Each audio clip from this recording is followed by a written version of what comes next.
नमस्कार, ताज न्यूज़ के इस बुलेटिन में आप सभी का स्वागत है। मैं हूं आपके साथ आशिया खान। खबरों की शुरुआत करने से पहले देखेंगे हेडलाइंस। लोकसभा चुनाव के मद्देनजर जिला प्रशासन ने शुरू किया निर्वाचन कंट्रोल रूम। डीएम जुहैर बिन सगीर ने किया उद्घाटन। निर्वाचन की हर शिकायत होगी दूर। चुनाव को देखते हुए बहुजन समाज पार्टी को आई किसानों की याद। डीएम से मुलाकात कर की उचित मुआवजे की मांग।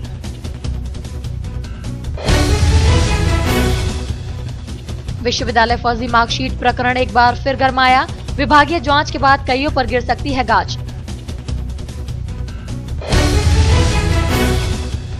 उनसठवीं राष्ट्रीय स्कूल जिम्नास्टिक चैंपियनशिप का हुआ आगाज। देश भर से 24 टीमें लेंगी हिस्सा।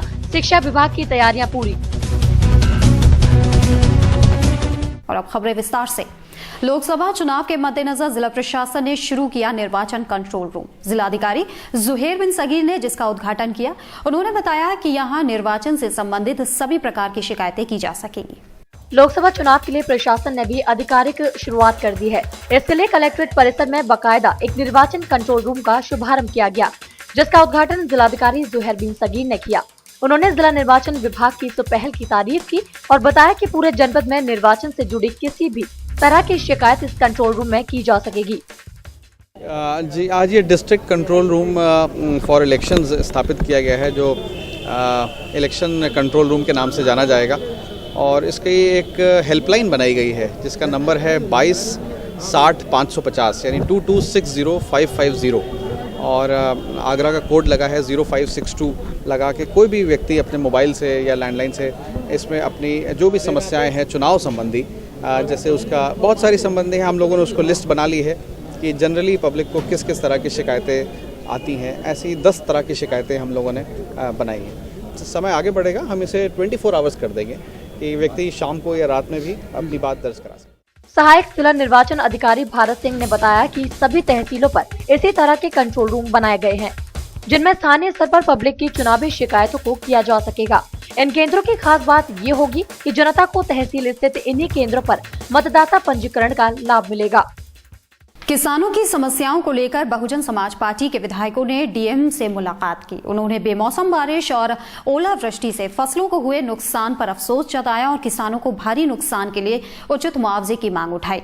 उन्होंने प्रशासन द्वारा किए गए नुकसान के सर्वे को भी गलत ठहराया है।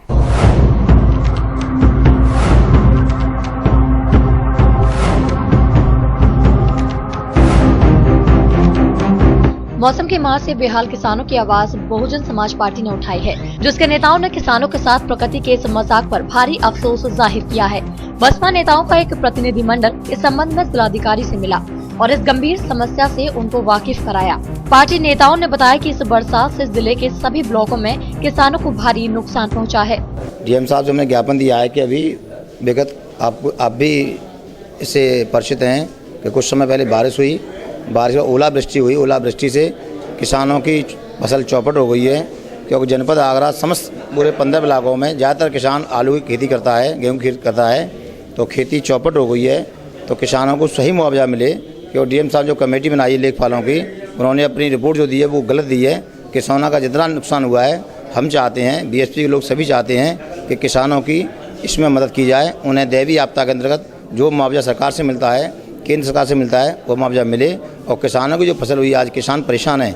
बिजली के बिल के नाम पर किसानों को तंग किया जा रहा है। आज किसान की 90% फसल चौपट हो गई है, बेकार हो गई है, क्योंकि किसान ने कर्जा लेकर किसान अपनी फसल करता है। उसके बावजूद ये जो ओलावृष्टि हुई है उससे किसानों को नुकसान हुआ है। उसके लिए कि आज जो किसानों का जनपद आगरा में नुकसान हुआ है ओलावृष्टि से, बरसात से, उसको लेकर आज बहुजन समाज पार्टी जनपद आगरा की तरफ से ज्ञापन दिया गया डीएम साहब को, जिसमें आलू की फसल और सरसों की फसल 90% तक बर्बाद हुई है।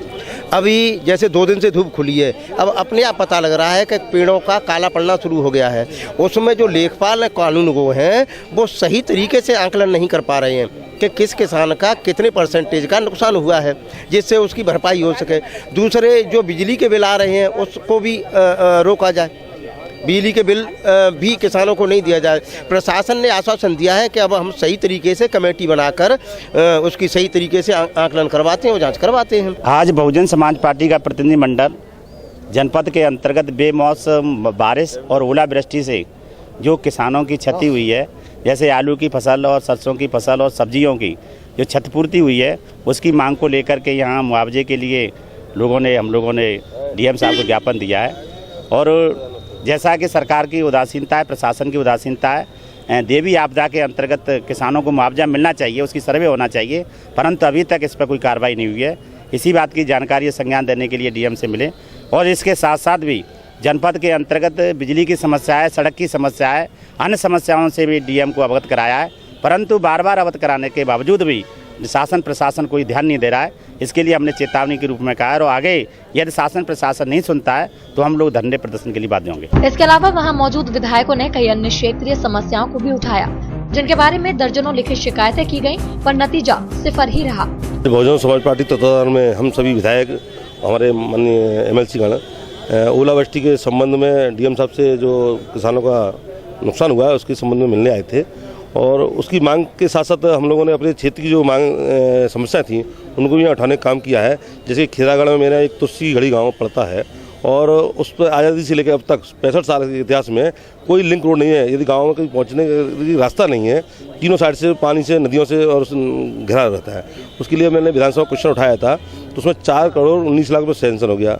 उसमें 2 करोड़ 10 लाख रुपए आ चुका है जनपद में, 4 महीने हो गए, अभी तक काम शुरू नहीं हुआ। बहुजन समाज पार्टी का प्रतिनिधि मंडल डीएम साहब से आगरा में ओलावृष्टि को लेकर मिला है। किसानों को भारी नुकसान हुआ है। अगर ठीक से आकलन कर ओलावृष्टि की रिपोर्ट शासन को भेज दी जाए तो उचित मुआवजा किसान को मिल जाएगा, किसान को राहत मिलेगी, क्योंकि देश किसान पर निर्भर है। ये सोचना चाहिए, क्योंकि हमारी सरकार में बहुत अच्छा मुआवजा किसानों को मिला था।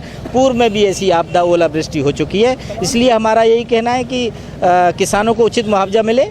प्रशासन तो ऐसा निष्क्रियता बरत रहा है, जब अब ये प्रशासन जाने, हमारा काम है उनको अवगत कराने का। बार बार बहुजन समाज पार्टी का प्रतिनिधि मंडल अवगत करा रहा है। नालियों को लेकर, सड़कों को लेकर, जल भराव को लेकर, सीवरेज खुले हुए हैं, तो इनको सोचना चाहिए। एमएलसी वीरू सुमन ने जिला प्रशासन से गरीब किसानों की समस्या को मानवीय आधार पर निपटाने की अपील की, जबकि मंडल कोऑर्डिनेटर डॉक्टर भारतेंदु अरुण ने देवरी रोड का समस्याओं के निस्तारण पर जोर दिया। प्रतिनिधि मंडल में विधायक छोटेलाल वर्मा, डॉक्टर धर्मपाल, भगवान सिंह कुशवाहा और ठाकुर सूरजपाल सिंह सहित कई अन्य पदाधिकारी भी मौजूद रहे। डॉक्टर बी आर अम्बेडकर विश्वविद्यालय के फर्जी मार्कशीट प्रकरण में अब कर्मचारी यूनियन ने खुलकर अधिकारियों पर मिली भगत के आरोप लगाने शुरू कर दिए हैं।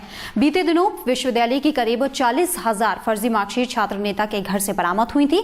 तभी से विश्वविद्यालय प्रशासन के आला अधिकारियों की संलिप्तता पर सवालिया निशान लगने लगे थे। डॉक्टर भीमराव अम्बेडकर विश्वविद्यालय की करीब 40,000 फर्जी मार्कशीट एक छात्र नेता के घर से बरामद हुई थी।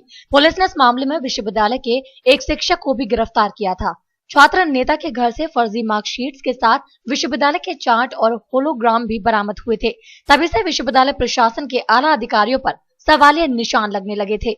और मेरा यही है कि भाई ये प्रक्रिया है, जो मामले हैं मार्कशीट फर्जी का, इसमें प्रभावी कार्रवाई होनी चाहिए, क्योंकि दलाल काफ़ी सक्रिय हो गए।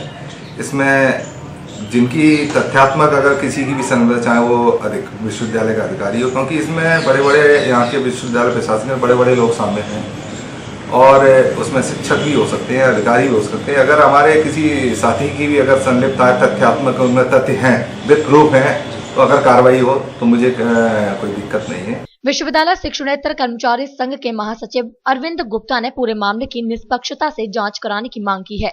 उनके मुताबिक इस मामले में विश्वविद्यालय की परीक्षा एजेंसी और आला अधिकारी सम्मिलित हैं।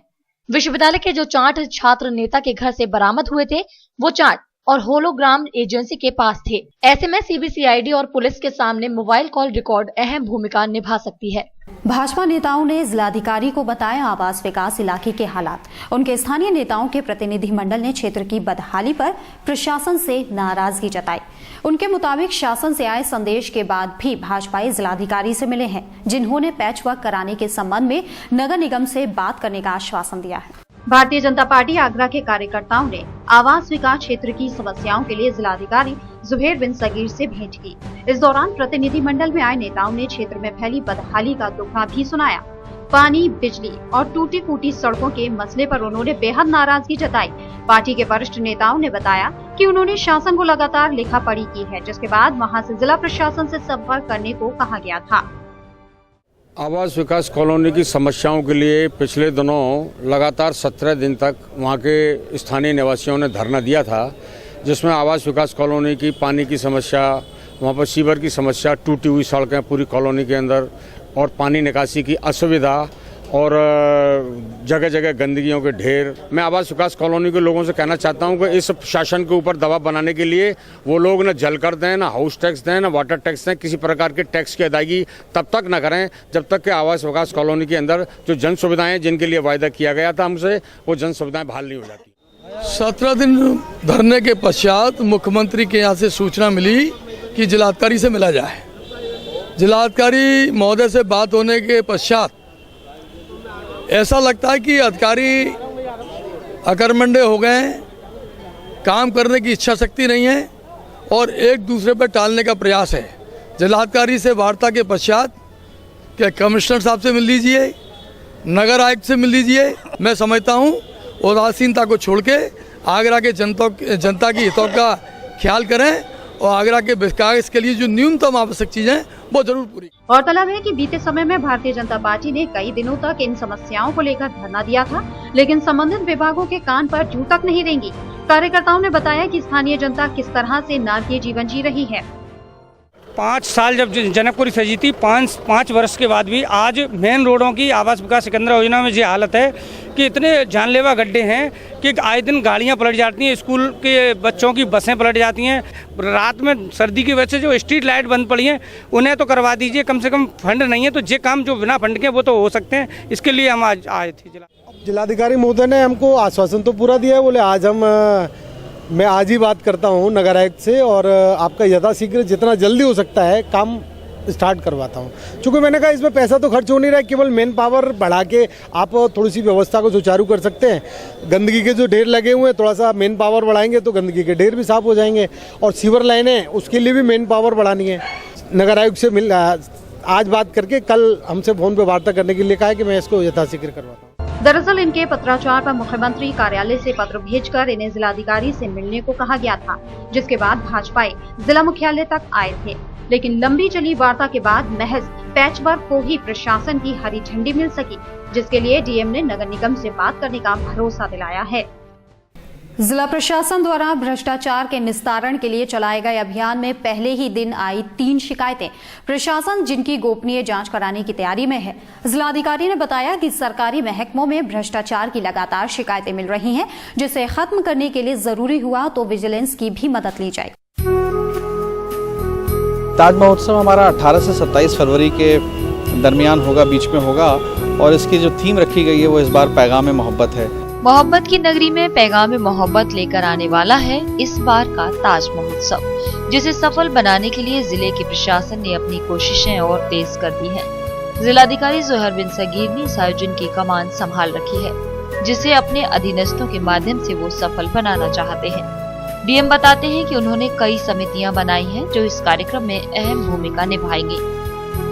जी, ताज महोत्सव हमारा 18 से 27 फरवरी के दरमियान होगा, बीच में होगा और इसकी जो थीम रखी गई है वो इस बार पैगाम मोहब्बत है। एक मीटिंग रखी गई थी जिसमें जो मेला स्थल होगा वो कैसा होगा, शिल्पग्राम का जो साइट में कैसे काम होगा वो सब देखा जा रहा है। जो कलाकार आएंगे उनको रुकवाने के लिए, ठहरवाने के लिए व्यवस्थाएं देखी गई हैं। इसके साथ साथ सौंदर्यीकरण के लिए ट्रैफिक व्यवस्था, सुरक्षा व्यवस्था और उस रोड पे कोई भी ठेला खुमचा ना लगे और कोई भी अतिक्रमण ना हो, कलाकृति से लेकर शिल्पग्राम तक। पीछे वाले सेक्शन में जहाँ से कलाकारों की एंट्री होती है वो फ्री रहे। तो ये इस सबों पे विस्तृत रूप से चर्चा हुई है। प्लस जो टारगेट रखा गया है कि 1 फरवरी से हमारे पोस्टर्स और होर्डिंग शहर में लगने शुरू हो जाएंगे, प्रचार प्रसार होना शुरू हो जाएगा ताकि और इसके साथ साथ निमंत्रण भी कार्ड भी पहुंचने शुरू हो जाएंगे। गौरतलब है कि पर्यटन नगरी आगरा में हर साल ताज महोत्सव का आयोजन किया जाता है, जिसमें देश भर के शिल्पी जुड़ते हैं और देश की संस्कृति का एक विहंगम संगम बनता है, जबकि सांस्कृतिक कार्यक्रम इसे और भी मनोरंजक बना देते हैं। यही वजह है कि प्रशासन इस कार्यक्रम को सफल बनाने की हर संभव कोशिश कर रहा है। सांसद पति देवेंद्र बघेल की मुश्किलें कम होने का नाम नहीं ले रही। कई विवादों के बाद अब सांसद पति पर पार्टी कार्यकर्ता ने गंभीर आरोप लगाए हैं। प्रेस वार्ता के दौरान सपा कार्यकर्ता राजू चौहान ने सांसद पति पर संगीन आरोप लगाए। ये इसलिए हो गई कि चंदा पैसा डलवाया था लोगों से, अपने बिजनेस लोगों से, सारे लोगों से, जब ये बात नहीं उन लोगों की मानी कि ये तुम गंदे काम कर रहे हो, लैंग्वेज अब हर अधिकारी से तुम उल्टे सीधे अधिकारियों से बोलते हो, किसी नेताओं से गलते बोलते हो, कभी किसके खिलाफ जाते हो, ये लैंग्वेज संवारो, पार्टी की छवि खराब हो रही है। हम लोग डांटते थे तो ये लोग खफा हो गए। हमने कि मैं हाईकमान पे माननीय मुलायम सिंह जी से और अखिलेश जी से, सभी लोगों से हम कहेंगे हाईकमान पर शिकायत आपकी करेंगे, इस तरह से आप करेंगे तो ये हमारे खिलाफत हो गया। और इसका बिट्टू भाई है तो इसको शक हो गया कहीं हमारे बिट्टू भाई को ये टिकट ना वहाँ से करा दें हाईकमान से। इसका सगा भाई, ना बाप इसके साथ है देवेंद्र के, ना इसका भाई है, कोई भी नहीं। एमजी रोड से ऑटो रिक्शा हटाए जाने के बाद से यात्रियों को खासा मुश्किलों का सामना करना पड़ रहा है। महानगर बसों का देरी से आवागमन व ओवरलोडिंग लोगों की दिक्कतों का सबब बना हुआ है। इसी के चलते स्कूली बच्चों को घंटों बसों का इंतजार करना पड़ रहा है। शहर की लाइफलाइन कहलाई जाने वाली एमजी रोड से सीएनजी ऑटो रिक्शा हटाए जाने के बाद से महानगर बसों का संचालन शुरू करा दिया गया था, लेकिन लगातार सिटी बसों के आला अधिकारियों की अनदेखी का खामियाजा यात्रियों को भुगतना पड़ रहा है, जिसके चलते बड़ों से लेकर स्कूली बच्चों को भी सिटी बसों देरी से चलने की वजह से खासी दिक्कतों का सामना करना पड़ रहा है। ऐसे में स्कूली छात्र छात्राओं को घंटों इंतजार करना पड़ रहा है। बस के इंतजार में समथिंग 20 मिनट। बस आई थी पर सारी फुल थी। बस समय से आती है, काफी देर बाद आती है। देर बाद भी आती है और कभी आती है तो बिल्कुल फुल होती है, सब में बॉयज भरे होते हैं। आपको सफर करने में किन किन दिक्कतों का सामना करना पड़ता है? ज़्यादा से ज़्यादा भीड़, नहीं तो ट्रैफिक बहुत हो जाता है। इसमें बहुत दिक्कत होती है और चढ़ नहीं पाते हैं हम लोग। काफी देर तक खड़े होना पड़ता है। कितना टाइम लग जाता है आपको? हमें यहाँ से आधा पौना घंटा, 1 घंटे में घर पहुँचते हैं बस के साथ। स्कूली छात्राओं की माने तो घंटों इंतजार करने के बाद भी बसों में जगह न होने के कारण बस में सफर करना नामुमकिन है। ऐसे में 10 से 15 मिनट के समय वाला रास्ता 1 से 1.5 घंटे में तय हो जाता है। ऐसे में रोडवेज के आला अधिकारियों की अनदेखी उन यात्रियों के लिए एक बड़ी मुसीबत साबित हो रही है, जो कि समय रहते अपने स्थान तक पहुंचने को जद्दोजहद में रिक्शे वालों को मनमानी रकम देने को मजबूर होना पड़ता है। बहरहाल ऐसे में बसों की वजह से रिक्शा चालकों को चांदी साबित हो रही है। आगामी 30 जनवरी को होने जा रही संकल्प रैली की तैयारियां चरम पर है। राष्ट्रीय लोकदल की संकल्प रैली को ऐतिहासिक बनाने के लिए सभी शहर इकाई नेता जी तोड़ मेहनत करते नजर आ रहे हैं। इसी को लेकर पार्टी नेताओं ने रैली स्थल का दौरा किया। देखिए, आप देख रहे हैं कि राष्ट्रीय लोकदल के एक कार्यकर्ता ने, एक साथी ने अपनी मेहनत को यहाँ पर अंजाम दिया है और हम लोग गाँव देहात, शहर, गली, मोहल्ला, जो भी हमें मौका मिला, अवसर मिला, सभी साथियों ने बड़ी मेहनत की है, मशक्क़त की है। और राष्ट्रीय लोकदल के लिए ये जो संकल्प रैली है, ये ऐतिहासिक रैली होगी कल। ऐसा है, हमारी तैयारियां पूरी हो चुकी हैं। जैसे आदमी युद्ध लड़ता है ना, मैदान में जाता है, तो हमारी जो इस समय फौज तैयार हुई गाँव में। अब फौज जो है सुबह यहाँ पे निकलने का, जैसे सैलाब आएगा, जन सैलाब, यहाँ पे एकदम कूद पड़ेगा, क्योंकि इस रैली में हमारे माननीय नागरिक उड्डयन मंत्री चौधरी अजीत सिंह जी और भगवान श्री कृष्ण की जन्मभूमि के सांसद माननीय जयंत चौधरी जी, उसमें और सभी पूर्व विधायक सभी लोग यहाँ पे मतलब जो है आ चुके भी हैं। कुछ जो विधायक आ चुके हैं, पश्चिम के प्रदेश के अध्यक्ष भी आ चुके हैं। कोई कमी नहीं है, ये तो सब चलता रहता है। अभी हमारे सारे कार्यकर्ता, हम लोग सब लगे हुए हैं, शाम तक पूरा काम हो जाएगा, कोई भी काम बाकी नहीं रहेगा, सारे काम हो रहे हैं। फिलहाल यहाँ रुकते हैं छोटे से ब्रेक के लिए, जल्द हाजिर होंगे। देखते रहिए ताज न्यूज़।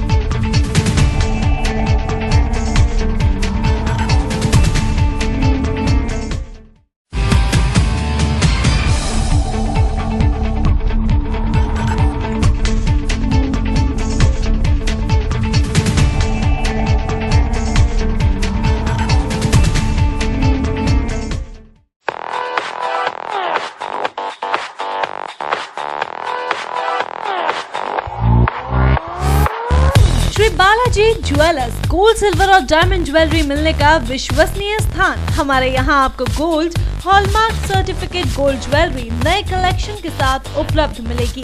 संपर्क करें Shri Balaji jewellers, Fortune tower near Kargil petrol pump, Agra. Phone number 9719333563 और 9759333992।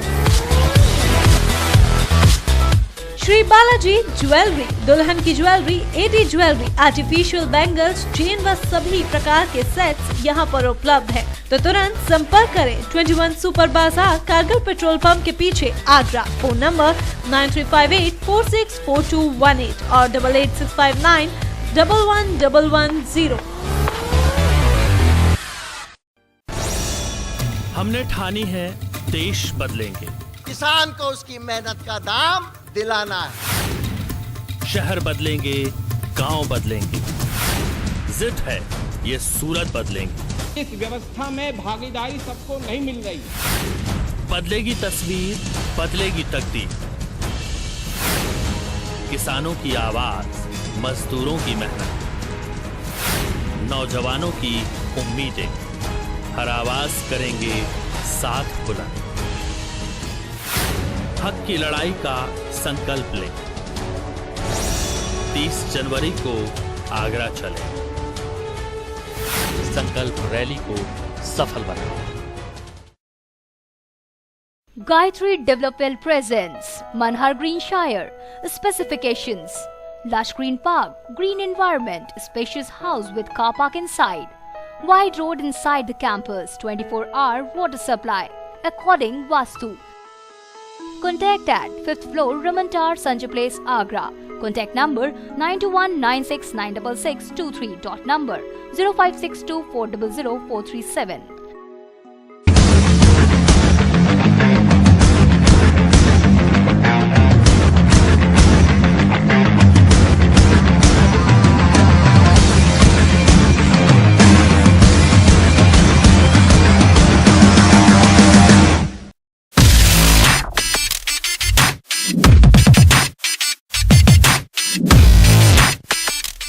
Sai Asha properties, AD approved कोठी प्लॉट्स खरीदने व बेचने के लिए संपर्क करें। ताज नगरी 2 में एडी अप्रूव्ड प्लॉट्स के लिए संपर्क करें।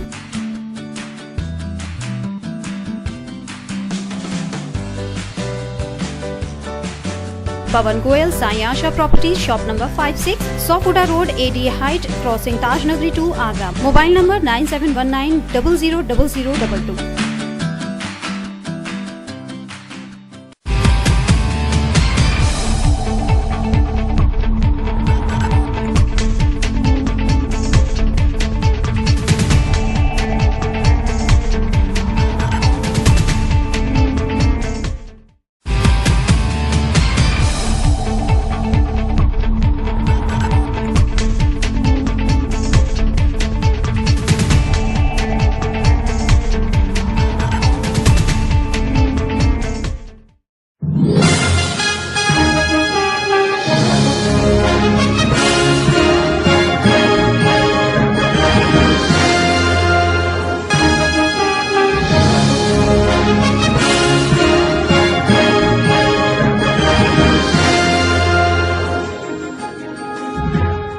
ब्रेक के बाद स्वागत है। देखते हैं अगली खबर।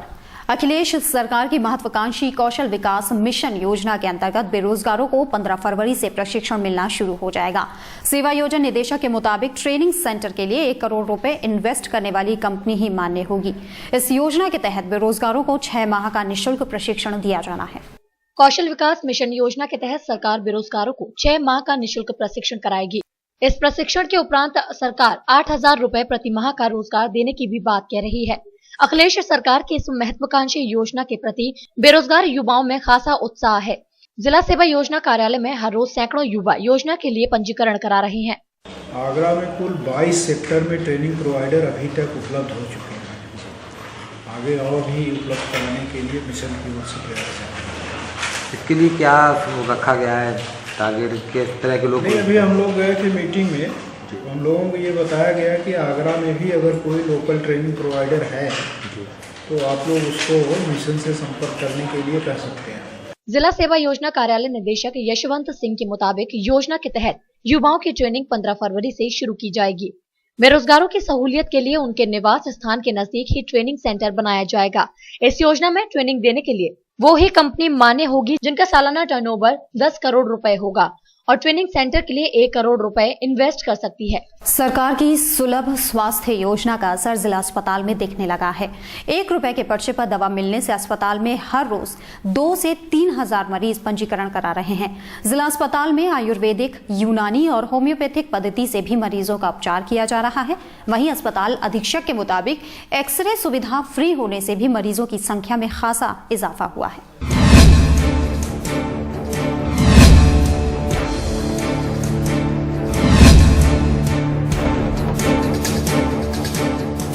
जिला अस्पताल में मरीजों को पहले से बेहतर सुविधाएं मिल रही हैं, जिसकी वजह से अस्पताल में मरीजों की संख्या में खासा इजाफा देखने को मिल रहा है। डिस्ट्रिक्ट हॉस्पिटल में हर रोज 2 से 3 हजार मरीज इलाज के लिए आते हैं। बीते दिनों अस्पताल में एक्सरे की सुविधा भी निःशुल्क कर दी गई है। साथ ही जिला अस्पताल में राहत मूल्य सिटी स्कैन और पैथोलॉजी सुविधाएं भी मिल रही है। 27 तारीख को 1920 न्यू रजिस्ट्रेशन हुए थे और टोटल मिला के लगभग 3000 से ऊपर मरीज आए थे। इसी तरह से कल भी करीब 1500 न्यू रजिस्ट्रेशन हुए हैं। तो ये पेशेंट्स में बढ़ोतरी संभवतः इसीलिए है कि हमारे यहाँ दवाइयाँ भी अच्छी मिलती हैं, सारी सुविधाएँ हैं, एक्सरे फ्री हो गया है और सुनने में आ रहा है कि गवर्नमेंट अब अपना ब्लड की जो जाँचें हैं इनको भी फ्री करने का विचार कर रही है। उसका आदेश आते ही उनको भी फ्री कर दिया जाएगा। दवाइयाँ भी उपलब्ध हैं। आयुष के तीनों डॉक्टर्स जो 3 में होती हैं, आयुर्वेदिक, होम्योपैथिक, यूनानी, तीनों के डॉक्टर्स हमारे यहाँ संविदा पर रखे गए हैं।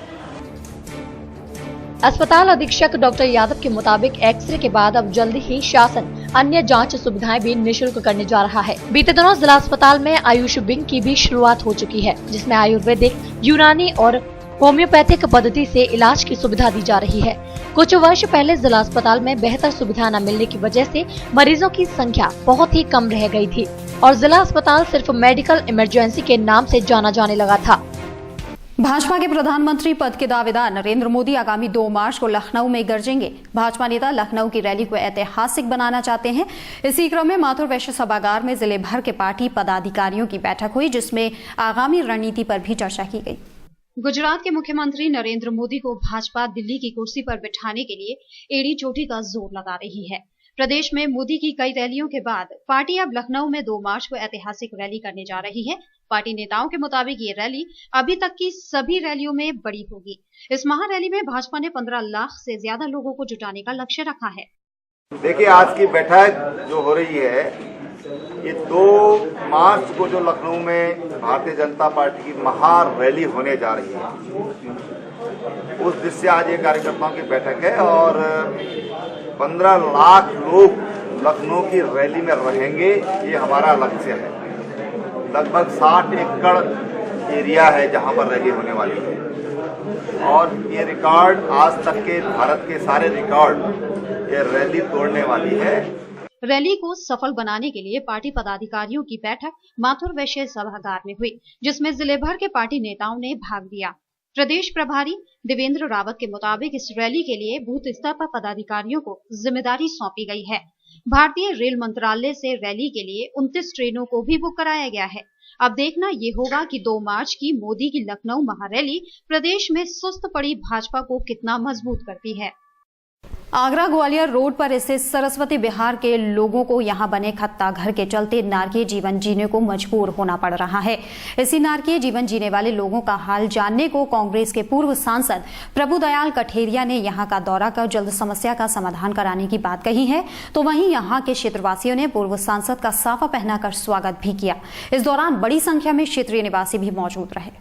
आगे आगे चलते कांग्रेस के पूर्व सांसद प्रभुदयाल कठेरिया और पीछे चल रहे लोग हैं यहाँ के निवासी, जो भाजपा के सांसद से काफी नाराज नजर आए, जिसके बाद उन्होंने अब कांग्रेस के प्रभुदयाल कठेरिया का दामन थामा है। यहाँ दौरा करने आए कठेरिया ने कहा कि यहाँ की जनता का हाल बेहाल है और सांसद कुछ नहीं कर रहे। मैंने यहाँ आके देखा तो गंदगी देख मुझे लगा कि ये लोग कैसे यहाँ रहते हैं, जिसे लेकर मैंने सीओ से बात कर यहाँ का दौरा कराया और उन्होंने मुझे जल्द यहाँ बैरिकेडिंग करा कूड़े का निस्तारण कराने का आश्वासन दिया है। आगरा में जब मैंने 2009 का चुनाव लड़ा था, तुरंत मुझे टिकट मिला, 17 दिन में चुनाव लड़ गया। अब भी ज्यादा मुश्किल में 3 महीने हुए होंगे, ये राजवीर त्यागी नाम का लड़का ये आया मेरे पास, मैंने फिर सरस्वती की हालत मेरी रौंदे ठहरा गए। ये देखिए कि नरक आगरा वर्ल्ड फेमस एक सिटी है जहाँ सारा विश्व का पर्यटक इस हिंदुस्तान के अंदर आगरा को देखने के लिए आता है, ताजमहल को, और यहाँ की पोजीशन देख के मैं अपने को मतलब संभाल नहीं पाया। प्रभुदयाल कठेरिया ने बिना नाम लिए कहा कि सांसद को 25 करोड़ रुपए मिला, अगर कुछ पैसा लगा देते तो लोगों को थोड़ी राहत मिल जाती, लेकिन इन लोगों की सांसद ने अनदेखी की, जिसके बाद इन लोगों में काफी आक्रोश व्याप्त है। वो सिर्फ वोट की राजनीति करते हैं, वो ये भूल जाते हैं कि चुन जाने के बाद वो जनप्रतिनिधि हो जाते हैं। 25 करोड़ रुपया मिला, अगर इसमें 20 लाख भी लगा देते तो जनता सांस सही सलामत ले सकती थी।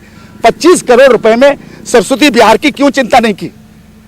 यही जरूरी है कि जहां वोट मिलेगा, जनता जब प्रतिनिधि चुन जाता तो किसी पार्टी का नहीं, किसी समाज का नहीं, किसी धर्म का नहीं, किसी जाति का नहीं, चुनने के बाद पूरी जनता का रहता प्रतिनिधि। यहाँ के निवासियों ने बताया कि सांसद यहाँ आते ही नहीं, उनसे मिलने जाओ तो पहचानने से भी इनकार कर दिया जाता है। इतना ही नहीं, कई बार सांसद रामशंकर कठेरिया को अवगत भी कराया गया है, लेकिन कोई भी हल नहीं निकला। उनका कहना होता है कि जब मेरी सरकार बनेगी तभी मैं काम करूंगा। ये यहाँ के लोगों के लिए मतलब बहुत ही गंभीर समस्या है। करीब 20 साल से लोग इससे परेशान हैं और 20 साल से यहाँ घनी आबादी होते हुए अगर इसमें कहीं भी थोड़ी सी भी आग लग जाती है तो शाम को मतलब सांस लेना भी यहाँ पर दूभर हो जाता है। हाँ, समस्या ये हमारी खत्ता की है। कॉलेज के लिए बच्चे नन्हे मुन्ने जाते हैं, वो सांस लेते हैं तो बीमार पड़ जाते हैं। और रमाशंकर कठेरिया जी के यहाँ हम काफ़ी बार गए हैं, जनता ले गए हैं, वो सिर्फ आते हैं, ये कह देते हैं मेरी सरकार बनेगी तो काम कराऊंगा, और मेरे बस की बात नहीं है। गौरतलब है कि कांग्रेस यूपी में अपनी खोई हुई जमीन वापस पाना चाहती है और ये राजनीति है। जब तक आप दूसरों पर आरोप नहीं लगाओगे तब तक आप राजनीति नहीं कर सकते। कुछ ऐसा ही देखने को मिला जब कांग्रेस के प्रभुदयाल कठेरिया ने यहाँ का दौरा किया। उन्होंने वर्तमान सांसद पर यहाँ की अनदेखी का आरोप लगाते हुए कोई काम न कराने की बात कही। अब देखना ये होगा कि ये दौरा यहाँ के निवासियों को कितना सुकून दे पाता है। अब आगरा में दिखेंगे गोवा की तर्ज पर शहर के स्मारकों के पास के डस्टबिन। जी हां, नगर निगम अब स्मारकों के आसपास ऐसे डस्टबिन लगाने जा रहा है जो दिखाई नहीं देंगे और यहां घूमने वाले आवारा पशु भी कूड़े को सड़क पर नहीं बिखरा पाएंगे और आप उसमें कूड़ा भी डाल पाएंगे। इतना ही नहीं, वेस्ट के हिसाब से अलग अलग होंगे डस्टबिन कंटेनर। ये जानकारी पर्यावरण अभियंता राजीव राठी ने ताज न्यूज को दी। नगर निगम के पर्यावरण अभियंता राजीव राठी ने बताया कि मंडलायुक्त प्रदीप भटनागर के सुझाव के बाद अब नगर निगम गोवा की तर्ज पर ऐसे डस्टबिन बनाने जा रहा है जो एक बूथ की तरह होंगे। उसमें 3 तरह के कंटेनर होंगे जिनमें अलग अलग तरह के वेस्ट को डालने की व्यवस्था होगी। ये बूथ चारों ओर से लोहे की जाली से बंद होगा और उसमें हर डस्टबिन के ऊपर एक विंडो होगी जिसमें से आप वेस्ट को डाल सकेंगे और ये डस्टबिन बूथ होने की वजह से दिखाई नहीं देंगे। मंडलायुक्त साहब के यहाँ एक बैठक आहूत की गई थी, उसमें मंडलायुक्त महोदय द्वारा ये बताया गया था कि गोवा में कुछ कंटेनर और एक प्राइमरी कलेक्शन पॉइंट कूड़े का इस तरह से है कि उसमें गायें और दूसरे जो पशु है वो उसे ख़राब नहीं करते, उसे बिखेरते नहीं, सड़क पर कूड़ा नहीं पड़ा रहता है। तो उसके फोटोग्राफ वहाँ गोवा से मंगाए गए हैं। उसमें 5 स्थान चिन्हित किए गए हैं जिसमें फोर्ट है, ताजमहल का पूर्वी गेट और पश्चिमी गेट है, एतमाद दौला है, सिकंदरा है। तो पहले चरण में वहाँ के 5 प्रस्ताव बनाए गए हैं। उसका डिज़ाइन और एस्टिमेट नगर निगम ने तैयार कर लिया है, स्वीकृति कराकर, और तब हेरिटेज निधि से इस पर काम कराया जाएगा। आपको बता दें कि मंडलायुक्त ने गोवा के अनुभव के आधार पर नगर निगम को शहर के स्मारकों के पास गोवा की तर्ज पर नए डस्टबिन बनवाने के आदेश दिए ताकि ये डस्टबिन स्मारकों की छवि को खराब न होने दे, जिसके बाद नगर निगम ने ऐसे डस्टबिन को बनवाना भी शुरू कर दिया है। लेकिन अब देखना होगा कि कब तक ये नए डस्टबिन स्मारकों के पास दिखाई देते हैं और कितना स्मारकों की छवि को बनाए रखते हैं। संजय प्लेस स्थित अवध बैंक्वेट हॉल में बॉर्नवीटा द्वारा एक प्रतियोगिता का आयोजन किया गया। इस प्रतियोगिता में शहर के 24 स्कूल के छात्र छात्राओं ने हिस्सा लिया, जिसमें शहर के 6 स्कूल टॉप 6 में रहे। संजय प्लेस स्थित अवध बैंक्वेट हॉल में बुधवार को बॉर्नवीटा क्विज का आयोजन किया गया। इस प्रतियोगिता में शहर के 24 स्कूल के छात्र छात्राओं ने भाग लिया।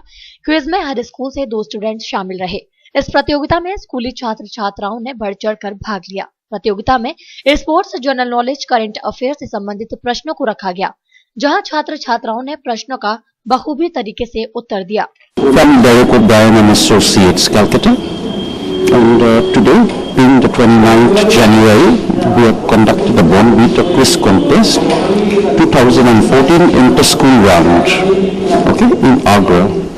Now we have the winners that were St. Paul's Church School. Second was you have St. Andrews Unit 2. Third was St. Clair's Senior Secondary School from Cantonment area. Agra के स्कूल्स में से हर स्कूल में से कुछ बच्चों को बुलाया था और 2 की टीम हुई थी। फिर उनसे 25 सवाल पूछे थे पहले। उनके बाद जो टॉप के 6 थे उनसे फिर स्टेज पे ले जाके वहाँ फाइनल हुआ। वहाँ अलग अलग राउंड्स हुए जिसमें ऑडियो वीडियो से हमें आंसर्स देने थे, जिसमें आखिर में हम लोग फर्स्ट आए। स्कूली छात्र छात्राओं के सामने इस प्रतियोगिता में विजुअल, ऑडियो, रैपिड फायर जैसे प्रश्नों को भी रखा गया। इस प्रतियोगिता में टॉप 6 में 6 स्कूल शामिल रहे, जिनमें टॉप 1 पर सेंट पॉल, सेकंड नंबर पर सेंट एंड्रूज, थर्ड पर सेंट क्लियर्स, फोर्थ पर आर्मी स्कूल, 5 पर सिमकिंस और 6 नंबर पर सेंट कॉनार्ड के स्टूडेंट्स रहे। विजयी छात्रों को इस प्रतियोगिता के दौरान शील्ड और कप देकर सम्मानित भी किया गया। साथ ही विजयी छात्र काफी खुश दिखाई दिए। आर्य मूवीज के बैनर तले जय करौली माँ, जय झूलेलाल और मैया उस घर नहीं आती समेत 1 दर्जन धार्मिक फिल्म बना चुके ताजनगरी के सुप्रसिद्ध फिल्म निर्माता रंजीत सामा अब मुख्य धारा की कमर्शियल फिल्में भी बना रहे हैं। इस दिशा में उनकी ये फिल्म है लव यू क्रेजी गर्ल, जिसकी जानकारी बुधवार को आयोजित हुई प्रेस वार्ता के दौरान दी गई। मशहूर चरित्र अभिनेता शक्ति कपूर, मोहन जोशी, जरीना वहाब, आर्यन वैद, मुश्ताक खान, नितिका शर्मा, अली खान, रेशम ठक्कर, ऐश्वर्या, सचिन चौबे और आगरा के मशहूर पार्श्व गायक चंचल उपाध्याय ने फिल्म के प्रमुख किरदारों को अपने सधे हुए अभिनय से जीवंत कर दिया है। आगरा के ही कलाकार विकास जैन व भरत सिंह ने भी इस फिल्म में स्टूडेंट की भूमिका अदा की है। आगरा के ही युवा गीतकार संजय दुबे ने फिल्म में आइटम सॉन्ग लिखा है। गीत के बोल हैं, दुनिया के सारे रसों में रसीली कहते हैं लोग मुझे। इस आइटम नंबर को पूर्व मिस महाराष्ट्र व बॉलीवुड की मशहूर आइटम डांसर परिणीता पर फिल्माया गया है। फिल्म के निर्देशक एक्टर प्रदीप कुमार के भतीजे भवानी प्रसाद हैं। 3 चीजें हैं। एक तो जो फिल्म मेरी सेंसर बोर्ड ने रोक रखी थी वो क्लियर हुई है। दिवाली के बजाय अब होली पे रिलीज करने की प्लानिंग है मेरी। दूसरा, एक और नई फिल्म जो 3 भाषा में बनेगी, ब्रिज भाषा, गुजराती और हिंदी। ब्रिज की राधा और द्वारका के श्याम।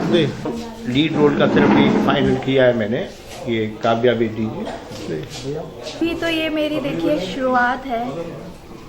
मैंने इससे पहले साउथ में काम किया है। साउथ में अभी मेरी डिमांड भी अच्छी है। एक फिल्म के बाद में विद्रानी के बाद भी मैंने पवन जी जो ग्राफिक मास्टर थे इंडस्ट्री के अंदर, उन्होंने द्रोना फिल्म जो पूरी ग्राफिक्स थी VFX, वो उन्होंने VFX किया था पूरा उसका, द्रोना, क्रिश 2, और अभी उन्होंने डायरेक्ट किया है वो फिल्म जो मैंने किया है विद्रानी। उसके बाद में कॉलिंग बेल भी उन्हीं का फिल्म मैंने साइन किया है। फिल्म में आज के ज्वलंत मुद्दे समलैंगिकता को फोकस करते हुए इसके दुष्परिणाम युवा पीढ़ी व समाज के समक्ष रखे गए हैं। फिल्म होली के अवसर पर संभवतः 21 मार्च को रिलीज की जाएगी। इस संबंध में फिल्म निर्माता रंजीत सामा एवं कमल चौधरी ने बुधवार को सुभाष पार्क स्थित इंडियन क्लब में पत्रकारों को बताया कि फिल्म को दिवाली पर ही रिलीज करने की योजना थी, लेकिन सेंसर की हस्तक्षेप के कारण फिल्म पास नहीं हुई है। सेंसर बोर्ड ने हमारे समक्ष अनिश्चित मांगे रखी, जिन्हें पूरा करने से हमने इनकार कर दिया। फिर हमने ट्रिब्यूनल में अपील की, जहां 3 जनवरी 2014 को इसे ए प्रमाण पत्र के साथ पास कर दिया गया। एकलव्य स्पोर्ट स्टेडियम में राष्ट्रीय स्कूल जिम्नास्टिक 59वीं प्रतियोगिता का आगाज हो गया, जिसका उद्घाटन राज्य मंत्री शिव कुमार राठौर ने दीप प्रज्वलित कर किया। उद्घाटन के मौके पर स्कूली बच्चों ने रंगारंग कार्यक्रम प्रस्तुत किए। 59वीं राष्ट्रीय प्रतियोगिता में पूरे देश से कुल 24 टीमें भाग लेंगी, जिनमें 1045 बच्चे अपने हुनर का परचम लहराएंगे। मैं 59 में जो राष्ट्रीय प्रतियोगिता है इसमें मैं विभिन्न प्रदेशों से पधारे हुए सभी प्रतिभागियों को धन्यवाद देता हूं और उत्तर प्रदेश सरकार की तरफ से उनका बहुत हार्दिक तहे दिल से स्वागत करता हूं। हमारे माननीय मुख्यमंत्री जी का भी यहाँ संदेश आ चुका है, जो प्रतिभागियों को पढ़ के सुना दिया गया है और सभी प्रतिभागियों को उज्जवल भविष्य की कामना करता हूँ। इस तरह की प्रतियोगिताओं को क्या संदेश दे रही हैं? इस तरह की प्रतियोगिताओं से भाईचारा, आपसी सौहार्द और शरीर के लिए, सबके लिए, वातावरण के लिए बहुत ही अच्छी प्रतियोगिता है। ताज न्यूज़ के इस बुलेटिन में फिलहाल इतना ही। दीजिए इजाजत। नमस्कार।